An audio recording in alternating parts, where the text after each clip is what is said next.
Hey David, it's Josh. I got the car out this morning. I guess it's 9 o'clock this morning. It's February 12th, I guess. I brought it to this little car wash to spray it off, and I wiped it down real quick with my chamois. But I'm just gonna go a little more detail with the car for you. It's overcast outside, so it's actually, the paint is really pretty and overcast. It shows a lot more reflection and such. As you can see, the fenders are a lot less noticeable, and if you get right up on it, you can still see where it's a little screwy. Once you get about 5 feet back, you can't even tell. If you're 10 feet back, it looks perfect. I mean, really, I mean, I can walk up on the car and look straight down on it. You really can't tell. Let's see. Same with this back fender. Can't really tell anymore. It is still there, but you can't really see it. So, like I said, I just wiped it down real quick. This car doesn't have any. I haven't polished it in about a week. Haven't had any good wax on it in about a couple, maybe 2 weeks. So there's my dealer tag. Like I said, I'm a dealer. So. Low lifes, that's the crew we roll with up here. This fender, a lot less noticeable. There's a spot right there, but as you back up, you can't really see it. And the scratch that was on the door, I touched up, and it's hidden a lot better. So, same with this front fender. This is the dimple that stands out the most. You know how I was telling you these fenders dimple. See it right there. Okay. I sprayed the motor off. I didn't clean it. I just kind of got it wet. Hang on, I'll show you.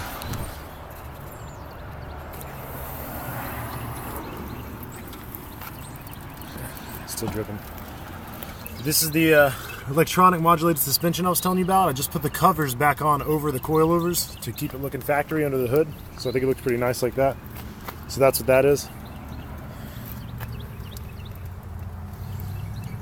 Battery. Oh yeah, I forgot to put in the ad. I bought a $120 battery for this car as well.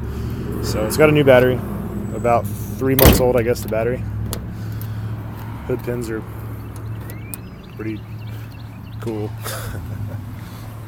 Alright, so this is Nelson.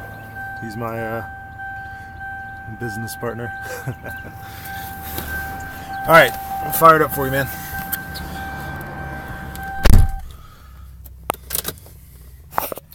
So there's the dash lights all coming on. See what I mean? The seatbelt light even works. This is the little suspension thing I was telling you about. And there's the button for it. Pretty cool.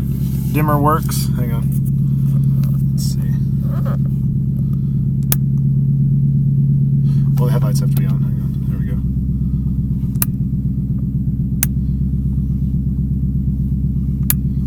Cool. Okay. So, radio. Got everything run through my iPod here.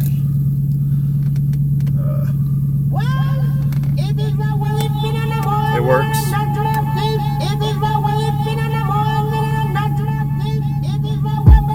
not really a fan of the song, but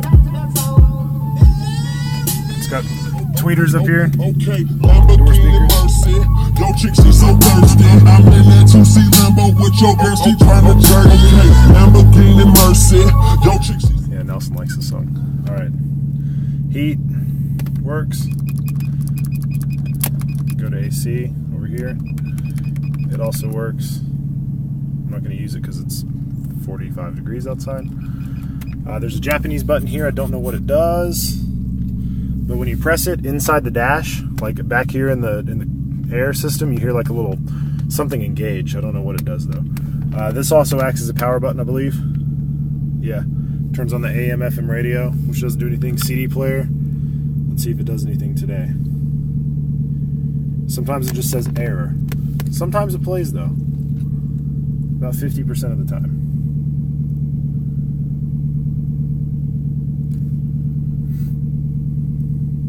Let's try disc 2.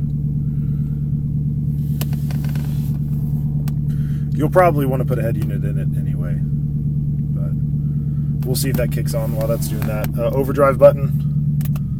works. The power button for your transmission, the way it shifts, works. The CD player does not work today. Emergency flashers, everything on it works. Windshield wipers are not hooked up. I mean, they are. The motor works. See? But I don't have blades on it because they're kind of big and gaudy. But I've got the blades in the trunk. Glove box is very glove boxy. One thing I forgot to mention, it totally crossed my mind. The door unlock switch on this side is pretty much just a dummy switch. It doesn't really do anything. The reason I took this all apart, there's 2 springs and a little button. And the clip that holds all that together is broken, so it needs a new housing in here. But the door locks do work if you watch. See?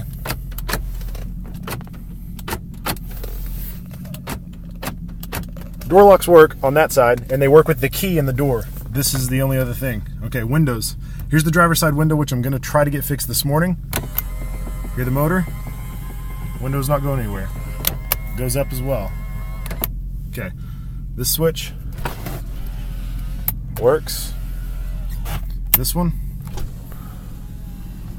works, along with this one.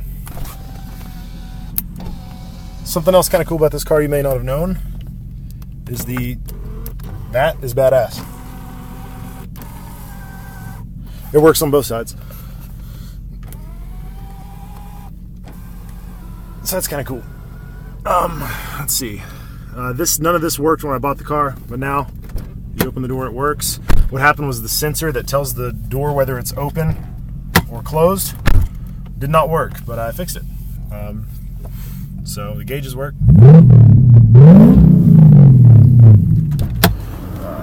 There's all your switches down there. The switch for your gas. The trunk switch has got a little spot on it there.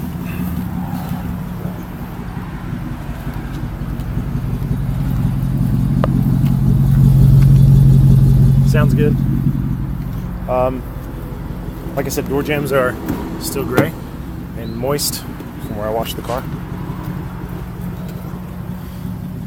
No floor mats in the back. Oh yeah, super awesome JDM thing that LS400s do not have are these badass wood grain cup holders. And the stock sub in the back, it is a slick top, does not have a sunroof, which is kind of cool because every LS400 in America has a sunroof. So that's kind of different.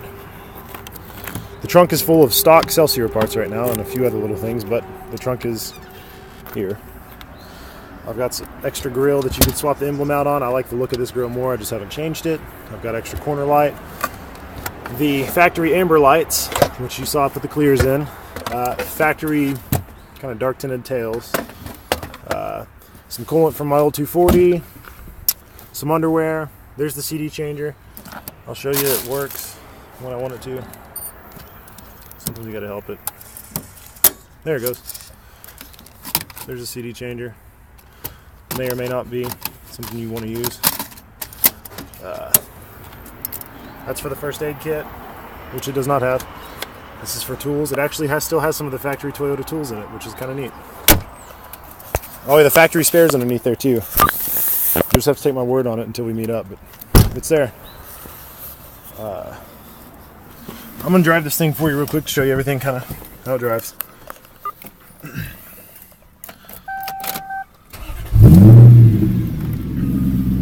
Here's the deal with the window. I can kind of, here, hang on. If I squeeze it right now and pull it down, it'll come down. Hang on.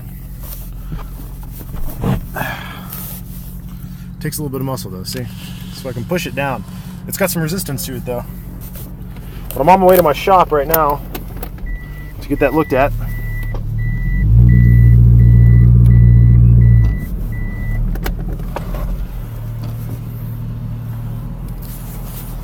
Oh yeah, another really cool Japanese thing. You put it in reverse and it beeps.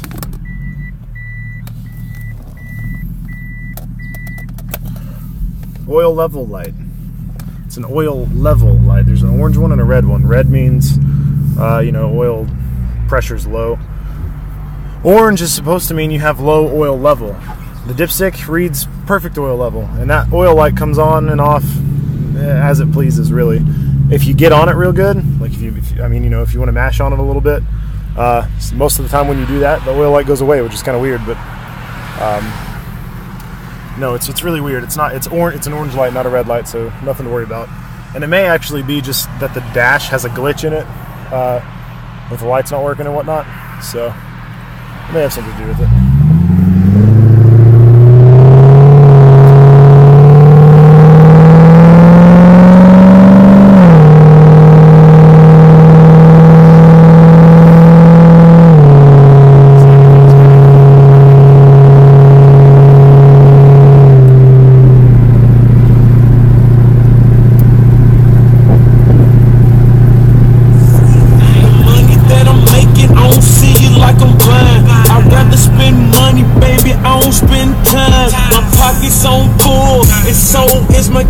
Tank and all my cars got gas in the ashtray. I'm riding around no in it. I'm riding around no in it. Sorry about 2 Chainz.